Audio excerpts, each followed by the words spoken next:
শেষ পর্যন্ত strait of হরমুজের মালিক হলো ইরান। আমেরিকা এবং ইসরায়েলকে শায়েস্তা করে তাদের মুখে ঝামা ঘুষে দিয়ে সরকারিভাবে আমেরিকার তৈরি আন্তর্জাতিক সামুদ্রিক আইনকে লাথি মেরে গুড়িয়ে দিয়ে ইরান স্ট্রেট অফ হরমুজের মালিকানা পেল।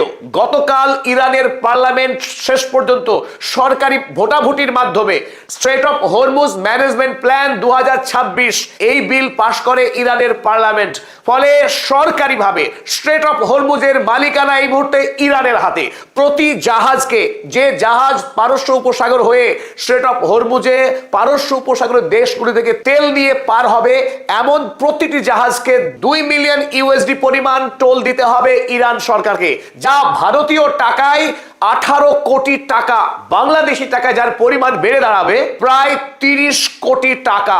ফলে যুদ্ধ ইরানের জন্য সাপে বর হলো।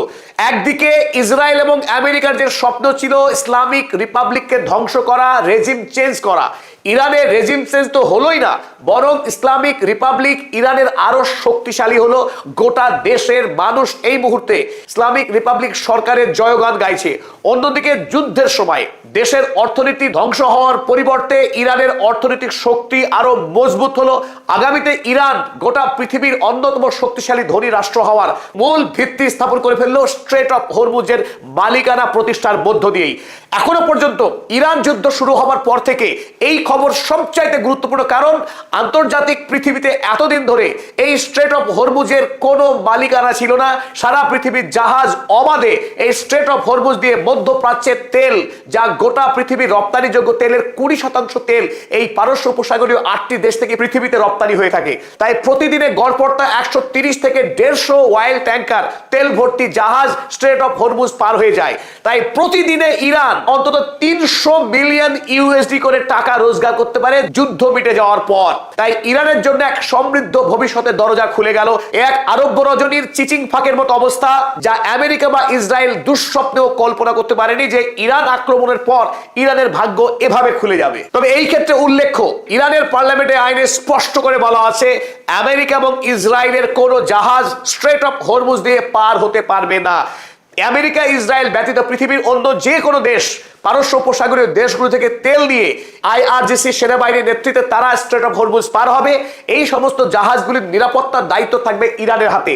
পরিবেশ রক্ষা, জাহাজগুলির নিরাপত্তা এবং সঠিকভাবে তারা স্ট্রেট অফ হরমুজকে পার করে দেওয়ার যাবতীয় দায়িত্ব এখন থেকে ইরানের আইআরজিসি নেভি। ফলে এই কাজের দায়িত্ব হিসাবে ইরানের যে টোল প্লাজা গড়ে উঠেছে গোটা স্ট্রেট অফ হরমুজকে ঘিরে, সেই টোল প্লাজাতে টোল দিতে হবে এখন থেকে পৃথিবীর প্রতিটি অয়েল ট্যাঙ্কার যারা স্ট্রেট অফ হরমুজ হয়ে পার হবে। তাই ইরানের জন্য এটা একটি ঐতিহাসিক বিজয়। আমেরিকা এবং ইসরায়েল যখন ইরানের অর্থনীতিকে ধ্বংস করতে চেয়েছিল, উল্টে ইরান পৃথিবীর অন্যতম অর্থনৈতিকভাবে শক্তিশালী রাষ্ট্র হতে যাচ্ছে। আরো তাৎপর্যপূর্ণ বিষয়, আমেরিকা যুক্তরাষ্ট্রের পেট্রো ডলারের পতন অবশ্যম্ভাবী ঘোষিত হয়ে গেল, কারণ এই যুদ্ধে আমেরিকার পরাজয় পক্ষান্তরে ঘোষণা হয়ে গেল। আগামী দিনের পৃথিবীতে পেট্রো ডলারের অবশ্যম্ভাবী পতন হচ্ছে, আর সেই জায়গায় শক্তিশালী হতে যাচ্ছে চীনের ইউয়ান এবং ইরানের রিয়াল। যে রিয়ালের দাম পৃথিবীতে রেকর্ড পরিমাণ পড়ে গিয়েছিল, প্রতি ডলারের সাপেক্ষে রিয়ালের দাম গিয়ে দাঁড়িয়েছিল 13 মিলিয়ন রিয়াল। সেই রিয়াল আগামী দিনে পৃথিবীর অধিকাংশ দেশের রিজার্ভ কারেন্সি হতে বাধ্য, কারণ ইরান স্পষ্ট করে জানিয়েছে স্ট্রেট অফ হরমুজ পার হবার সময়ে যে 2 মিলিয়ন ইউএসডি পরিমাণ টাকা টোল দিতে হবে ইরানকে, সেই টাকা কিন্তু ইউএসডিতে দিলে হবে না বা ইউয়ানে দিলেও হবে না। ওই টাকা ইরানকে ইরানি রিয়ালের মাধ্যমে পেমেন্ট করতে হবে। ফলে প্রতিটা দেশকে আগামী দিনে যারা এই পারস্য উপসাগরীয় দেশ থেকে তেল কিনে নিয়ে যাবে, তাদেরকে রিয়াল মজুত রাখতে হবে তাদের ঘরে, না হলে তারা এই টাকা পেমেন্ট করতে পারবে না। ফলে আগামী দিনে ইরানি রিয়ালের দাম চচ্চর করে বাড়বে বিশ্বের বাজারে। সেই কাজকেই সুনিশ্চিত করলো ইরানের ইসলামিক রিপাবলিক সরকার। আয়াতুল্লাহ মুস্তফা খামেনির জন্য এক মহা বিজয়। তিনি এখনো জনসমক্ষে আসেননি, কিন্তু পর্দার আড়াল থেকেই ইতিমধ্যে ইরানকে এক শক্তিশালী স্বর্ণালী ভবিষ্যতের পথে এগিয়ে দিলেন আয়াতুল্লাহ মুস্তফা খামেনি। আমেরিকার জন্য মহাপরাজয় আর ইরানের জন্য বিজয়ের দিন 30শে মার্চ। ইরানের সরকারি সংবাদ মাধ্যমকে কোট করেছে the Economic Times. Economic Times লিখেছে, Iran parliament panel approves plan to impose tolls on Strait of Hormuz. Strait of Hormuz পার হওয়া সমস্ত জাহাজের কাছ থেকে টোল সংগ্রহ করার আইন আনুষ্ঠানিকভাবে পাশ হয়ে গেল ইরানের পার্লামেন্টে। এই খবর ছেপেছে দ্য ইকোনমিক টাইমস। আর এই খবর আমেরিকার রোগ প্রেসিডেন্ট ডোনাল্ড ট্রাম্প কালকেই পেয়ে গেছিলেন, তাই আজ সকালবেলায় ঘুম থেকে উঠে একরাশ দুঃখ হতাশা নিয়ে তিনি ইউরোপের রাষ্ট্রনায়কগুলোকে গালবন্ধ করলেন। তিনি বললেন, আমরা আর ইউরোপীয় রাষ্ট্রগুলোকে সাহায্য করব না স্ট্রেট অফ হরমুজ মুক্ত করতে। যাদের এখন থেকে তেলের দরকার, সোজা চলে যাও স্ট্রেট অফ হরমুজে আর তেল নিয়ে আসো যদি ক্ষমতা থাকে। আমেরিকা আর এই কাজে যাবে না। গো গেট ইউর ওয়েল। আমেরিকা যুক্তরাষ্ট্রকে ইরানের বিরুদ্ধে লড়াই যেভাবে তোমরা সাহায্য করনি, আমরাও তোমাদেরকে সাহায্য করব না, লিখছেন ডোনাল্ড ট্রাম্প। তাই ডোনাল্ড ট্রাম্প একরকম ঘুরিয়ে নাক ধরে স্বীকার করে নিলেন যে স্ট্রেট অফ হরমুজ খালি করার স্বপ্ন, তার নাম বদলে স্ট্রেট অফ ডোনাল্ড ট্রাম্প রাখার যে স্বাদ, সেই স্বাদ আর পূরণ হলো না। নির্লজ্জ লোকেদের প্রতিযোগিতা তিনি তো বিজয়ী হবেনি, কারণ তিনি এও বলেছিলেন কদিন আগে যে ইরান নাকি তাকে প্রস্তাব দিয়েছে ইরানের সর্বোচ্চ ধর্মীয় নেতা হওয়ার জন্য। সেই নির্লজ্জ ট্রাম্প আজ টুইট করলেন, কি বলে দেখুন, all of those countries that can get jet fuel because of the Strait of Hormuz, যে সমস্ত দেশ স্ট্রেট অফ হরমুজ বন্দী থাকার কারণে জাহাজের তেল পাচ্ছে না, লাইক দ্য ইউনাইটেড কিংডম অর্থাৎ ইংল্যান্ডের মতো দেশ, which refuse to get involved in the decapitation of Iran, যারা ইরানের বিরুদ্ধে আমেরিকা ইসরায়েলের লড়াইয়ে শামিল হতে অস্বীকার করেছে, সেই সমস্ত দেশকে I have a suggestion for you, তোমাদের জন্য আমার দুটি পরামর্শ রয়েছে। এক নম্বর পরামর্শ, buy from the US, we have plenty. আমেরিকার কাছ থেকে তেল কেনো, কারণ আমাদের কাছে প্রচুর পরিমাণের তেলের মজুত রয়েছে। 2 নম্বর suggestion, build up some delayed courage, go to the strait and just take it. দেরি হলেও সাহস সঞ্চয় করো এবং চলে যাও স্ট্রেট অফ হরমুজে, ইরানের সঙ্গে লড়াই করে তেল সংগ্রহ করো।